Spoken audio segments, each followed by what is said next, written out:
там условия новые. Бу Казанның 83-нче лицейы 3 ай дәвамында монда төзекләндерү эшләре барган. Ашханәне тулаем яңарталар, җилләтү җайланмаларын, ут һәм су белән тәэмин итү системасын һәм канализацияны алыштыралар. Уңайлы матур җиһазлар, савыт-сабалар сатып алалар. Азык-төлек әзерләү бүлмәләре дә үзгәрә.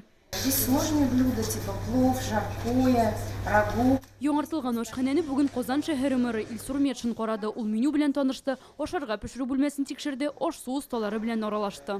Балалар күп булу сәбәпле бик өлгершеп бетеп булмый иде. Узган ел ашханәдә нибары 6 кеше эшләгән, лицейда исә 2700 бала укый. Шуңа аш-су осталарына ризыкларны иртәнге 6-дан ук пешерә башларга туры килгән. Быел бирегә 3 яңа кеше эшкә урнаша. Ашханәбез яңартылды. Хәзер инде яңа кадрлар өстәлде. Эшләргә теләп килүчеләр күбәйде.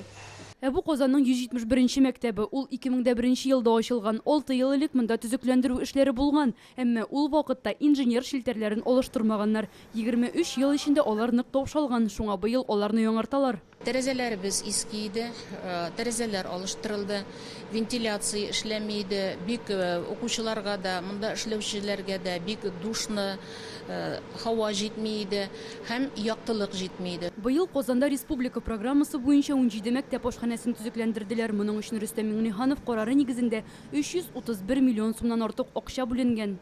Все 184 школьных ресторана Казани капитально отремонтированы. 6 ел içinde Казанның 184 мәктәп ашханәсендә ремонт эшләре узды. Алар билгеле бер стандартларга туры китереп яңартыла. Бу программа 2019 елдан бирле гамәлдә. Ул вакытта тәҗрибә юк иде. Хәзер эш тәртибен аңлыйбыз, әтиәниләр белән аралашабыз. Аларның тәкъдимнәре безгә ярдәм итә. Әмма ата-аналар һәм укучылар дәгъвасы әле җитәрлек. Балалар ризыкның салкын булуыннан ашханәләрдә озын чиратлардан зарланалар. 2021 елдан башлап әти-әниләр мәктәпкә килеп, ризыкның сыйфатын тикшерә ала. Мондый чара кимчелекләрне бетерергә ярдәм итә диләр.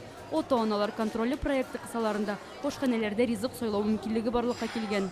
Кайбер балаларда аллергия бар. Кайбер балалар бер ризыкны яраталар, икенчеләре яратмыйлар. Шуңа менә сайлау мөмкинлеге аларга бөтенсенә дә булыша.